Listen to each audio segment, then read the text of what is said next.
I know that we're talking a lot about the Army budget, and one of the things we continually talk about is support and build up for our industrial base. You know, I've had the unique pleasure of not only serving on this great committee, but also as a United States Army combat veteran and a defense owner of a business who has real understanding of what we face today, whether it's through Picatinny, PEO, or any other procurement arms.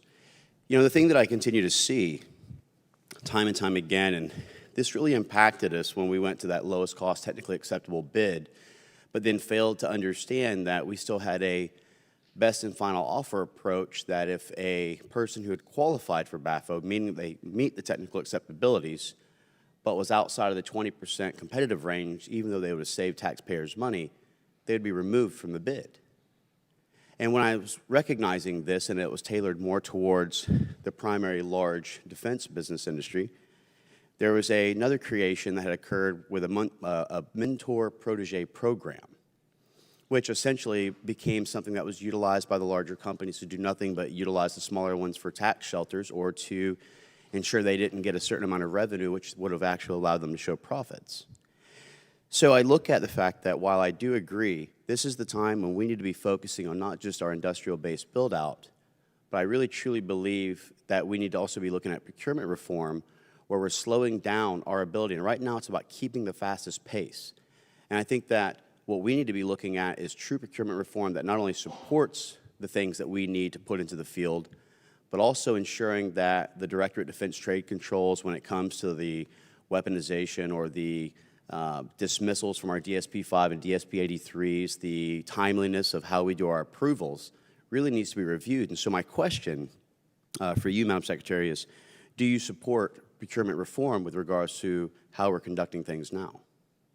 Certainly, Congressman. I'm always in favor of looking at how we can develop and acquire and field new capabilities more efficiently and effectively.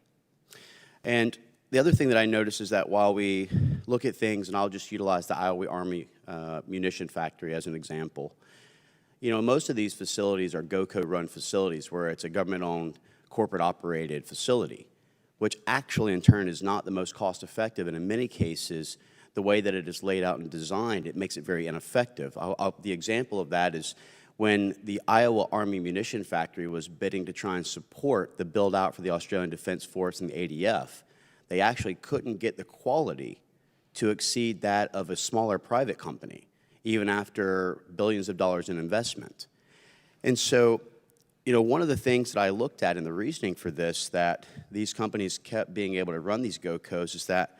there's a bit of a conflict of interest that's been established whereby many of the members who are within the contracting department don't have the necessary moratorium time.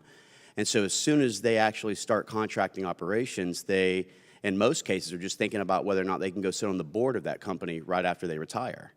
So do you support a moratorium that would enable that we could kind of reduce or deconflict some of that is going on within the contracting agencies?